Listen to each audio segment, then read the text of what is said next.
Oh.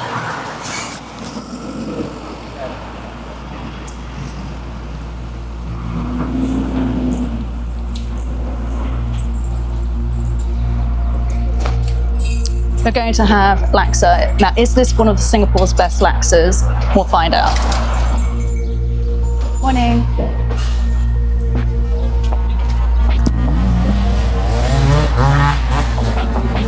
I'm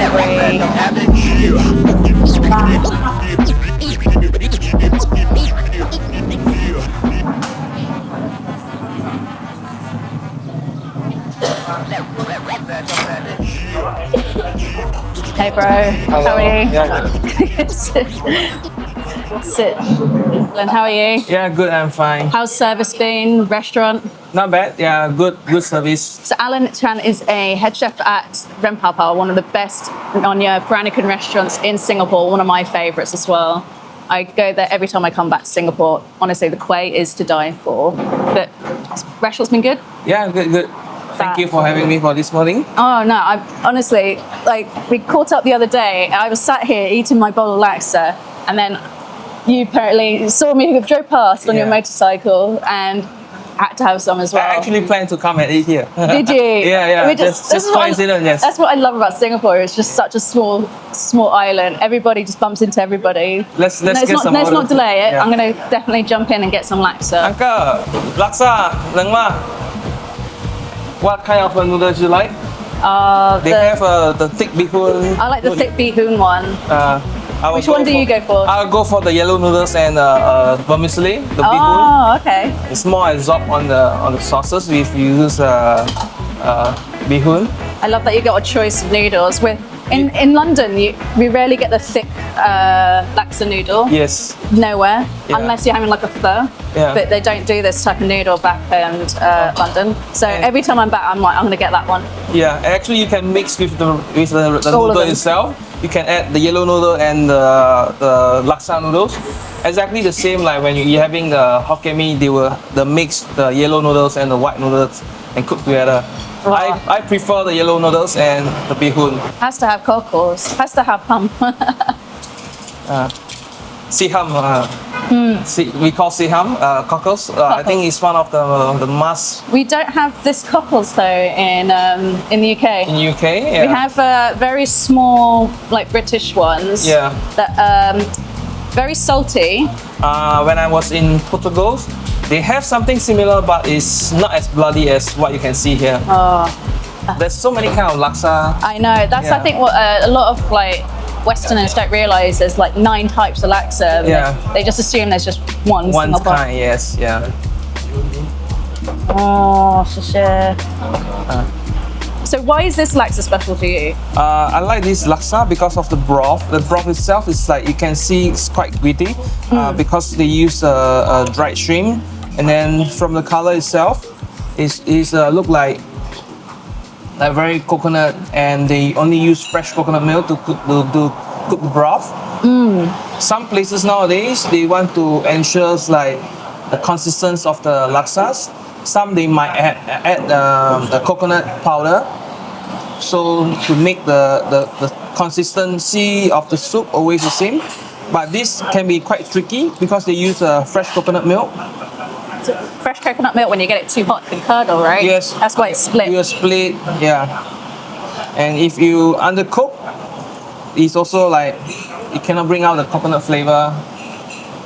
So a lot of people would describe it like I know my mum and dad use the term like, oh, this is very lemak. Yeah. Like describe that The coconut fattiness, yeah. the fattiness, and I'm trying careful not to flick this all over me now. Yeah. And I mean, there's so many kind of laksas. Singapore laksa is one of the so-called the laksa lemak. And Peranakan, of course, they have their own version of the Peranakan style of laksa. If you had to like ride or die one of them, which would it be? Yes, yeah, that's like around the Causeway in JB. Yeah. They also have Laksa Johor, where they use the noodles, they're using spaghetti as the noodles. And then there's Laksa, Penang Laksa, which is like more sourish, and they use fish. to make the broth. This is usually is shrimp and prawn, and make the soup like sweet. But the one in Penang, because they are close to Thailand, they have more influence on the Thai flavor and Thai style. So hence the sour, and spice. then they have heko, which is fermented shrimp paste. All right. Yeah, so it makes the thing like funky, and this is Similar like, to blackjack. no, the shrimp paste is more like a gooey thick paste. Oh, the one that's like in the. They always serve on the ladle, and then if you like more, then you. Like the one that's in the spoon. Yeah. Yes. Oh, it's really super thick. Yeah, I remember. This version of laksa is where more to the southern people, and this is what I grew up eating. Oh, those cockles have a really nice salty pop. Oh. They're also called hum here. They're really different from the cockles back in the UK. Because the ones that we get are quite small sometimes, but these ones, when you bite into it, it's like tasting seawater, and it's absolutely such a delight because it just adds like another dimension of flavor to the richness and umami in the laksa against the coconut as well. I love how this is all cut up as well. So this is fish cake, right? Yeah, fish cake. Fish cake, and then the prawns all cut very carefully. I can see. Like you said, it's something to do with like it's the fish cake. They cut this long strip is because like it's closest to the size of the noodles, so you can slurp together without you having like too much chewing. Love that. And then get it down fast. And the laksa leaf, or we call the daun kesum, is grown by the owner himself. He grew his own daun kesum in front of his house. Oh, so amazing. that's why it's fresh, and he cut dailies. Daily. You can't cut like in advance because it's gonna turn brown. It goes. Yeah, I noticed that a lot of the laksa leaf, or Vietnamese hot mint they call it in the UK, it goes brown very quickly. Yes. You need it, but you need it fresh, and this is the trouble. Like we have to import it, and so it's just the quality. Very hard to get a fresh one unless you grow your own. Unless you grow your own, which we started trying to. We did have a very good season. Yeah. The plant went really nice and bushy. Yeah. And then it went really sunny, and it just burnt it all. And I was like, no. But I tend to freeze the leaves when I can, like as fast as I can. I mean, if you are in overseas, like for example in UK, if you can't get the fresh one, you actually can chop it up and then you can dehydrate them. So it's almost like when you eat instant noodle, where you get all the dry leaf, and then you dehydrate in your broth, and all the flavors coming back again. And it won't go brown.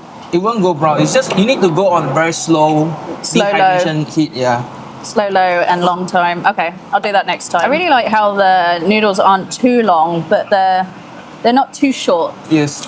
When they're too short, I just feel like some places where they serve this kind of rice noodle, the chop mi fen, they will cut up into very small, and you don't even need to have a chopstick. They don't serve it with chopstick. And they just give you a spoon, and then you just like eat like kind of porridge kind of texture. You just chuck it in. I love that we got to choose the different types of noodle in this. Yeah. I was saying earlier that this is a noodle that I don't get a hold of a lot in the UK. So I'm super fond of it when I come home and have it. So what was was that chili paste on the side or a sambal? Yes, there's always a sambal on the side. If you want more spicy, and you always can add on more sambal to make the soup like very dark. Yeah, it goes very well with the soup. If you can't take spicy, you can just ask the owner just to do it without the sambal. It's what I love about porkers or like sort of these small run businesses. You can have everything customized exactly how you want it. Yes, yeah. I love that. People who don't eat bean sprout, I mean, they are always feel free to take out the bean sprout. Who doesn't eat bean sprouts? Honestly, still loves the bean sprouts when we come here. Yes. Especially the Ipoh ones. The Ipoh one, yeah. Short, fat, stubby ones. Very plump, yeah. Very, very, very flavorful. I love bean sprouts. They just add a nice texture. Yep. There's a lot of people in I know that don't like coriander. Yeah. Because of that soapy taste. Yeah. And if you look at the bowl, that's the only vegetable that you get. But green. I think Southeast Asia need to eat a lot more like Green. herbs and vegetables. Like you see Vietnamese eat, they always add a lot of herbs like when they eat Like with cabbage. their. Is it just like really hard to grow vegetables here in Singapore or something? Like It's not. You can get different kind of vegetables, and especially Singapore, it's like import and export country. And basically, whatever you want, if you can't get locally, you can always get Indian from overseas. And all the restaurant in like fine dining, if you want have queens, they have queens. You want like when Brussels sprout is in season, everyone is using Brussels sprout, and people use asparagus as well. So asparagus. yeah, Wow. yeah. I mean, even Thailand, they have started to grow their own asparagus as well. Oh, really? Yeah. To rival us English. Yeah, I mean, the English asparagus season is so short now. yeah, yeah. In here, most of the people just do stir fry Oh, right. Okay. or blanch or a quick poach. So there's no fancy or special way like you see like some restaurant they burn the cabbage, they pickles. The pickle culture here is not as strong like Really? like Korean, because Korean like to eat kimchi, right? So they preserve all the vegetables, and Because of the seasons as well. the season as well, because there's no season in Singapore. Right. And if you want to ferment something, it can be very fast. And it ferments so quick. Fast, yeah. Even the bread itself, like on the rainy day, it tend to go like slower, and it's like on hot day like this. The other day, my mum made some chrysanthemum tea, Yeah. and she left it out, and it already started to ferment. Yes. I Yeah. was like, "Oh, you're making some alcohol now, mum." Almost like a meat or A meat, like, yeah. Oh, that's interesting because we do so much pickling in the UK because we've got the seasons, and it's a good way of obviously preserving all the veg and harvest that you get and anything that you've got left over, I guess. So Yeah. we pickle or make jams a lot. Yes, yeah. I think it's considered quite lucky because Malaysia, Singapore, you don't need to preserve because you all year round is like Fresh. summer, and enough sunlight to grow all your vegetables. Honestly, it's one thing I really enjoy being back here in Singapore is the vitamin D, Yes. the sun. I mean, if that's not so humid, I think even better. Because, Humidity I can handle. Yeah, this is like too humid sometimes. Now I was back here in December and that was like crazy wet and humid. But Yes.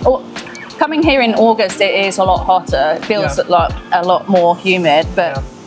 I mean, we've had one of the worst summers ever in the UK, so this is such a very welcome change. Yes. I don't know about you, but I feel like this has been a very generous portion. Like, which size is this? Is this the large? I think it's a small one. This is a small one? It's either small or medium. I think it's medium now.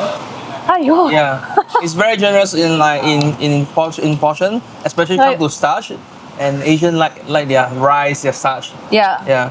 I think this is a very generous portion, honestly. Like, if we got this in the UK, we'd be paying easily in the £20, I reckon.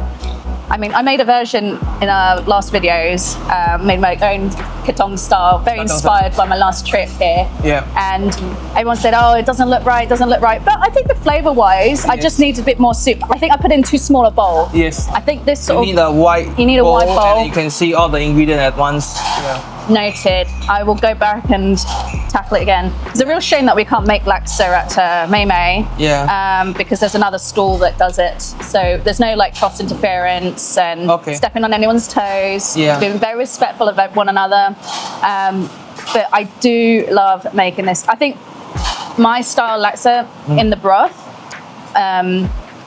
Is it chicken broth or because I use crab? It's a prawn broth. Usually Prawn it's prawn broth. Yeah. My You can add chicken broth in it. Chicken broth mixed with prawn stock, and you get more rounded flavor, and you get the seafood flavor as well. So, And the one I made at home is yeah. like crab, prawn, and chicken. It's like quite flavorful one. Yeah, But yeah. so much work. Yeah. Like, Yeah, there's so much food actually went behind the broth itself. You have to cook the rempah. So rempah basically is a spice paste where you blend all the chilies, shallots, your lemongrass, and blend. After blend, you have to cook it. So you have to cook Long. it until what we call pecah minyak, or it's the Malay word pecah minyak, where the ingredients and the oil split. So It sort of oozes out the red. That tells you the rempah is ready to go. Then after that, I reckon a lot of places don't do that enough. yes, yeah. And what happens if you don't cook it out enough? And you taste raw rempah, and it's just not tasty at all if you get the like raw vegetable flavor. And if you see the broth itself, it's like a small tiny red color oil on it, which is very good because that oil is released the split. One more trick for the laksas, I mean some of the places don't even do that. I like to add cucumber, like julienne cucumber. Oh yeah. On the top of it, it make the laksa even more nicer. Like to The go crunchiness? No, it's in Malay we call potong jelak. So it's cut off your fattiness. So the cucumber like crispy and then it's like clean, right?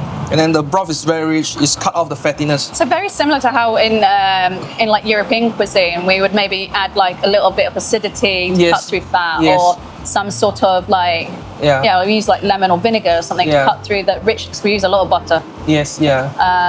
But that is a good tip, everyone. Yeah, add in some cucumber. Get more greens. Yeah, get more greens. Increase your fiber. I'm telling you, I know this is a sign of a really good damn laksa if I just cannot stop eating, but it's a massive bowl. Like, even when it's now slightly cold because we've been talking for so long, it's still so flavorful. It is, yeah. So I have to ask you, Alan, is this your favorite laksa in Singapore? You can see from the bowl, it's almost done. Yeah, that's definitely one of my favorite one. One thing is they sold out quite fast, and best if you check on the website of Google, see what is their operation hours. Sometimes they can sold out quite early. So I'll put all the information for the operating hours in the description below. So if you're visiting Singapore, come check it out, because is this the best laksa in Singapore? Hi, thank you. 谢谢 uncle. Food very, very good. Best laksa. 感謝，好食，好食。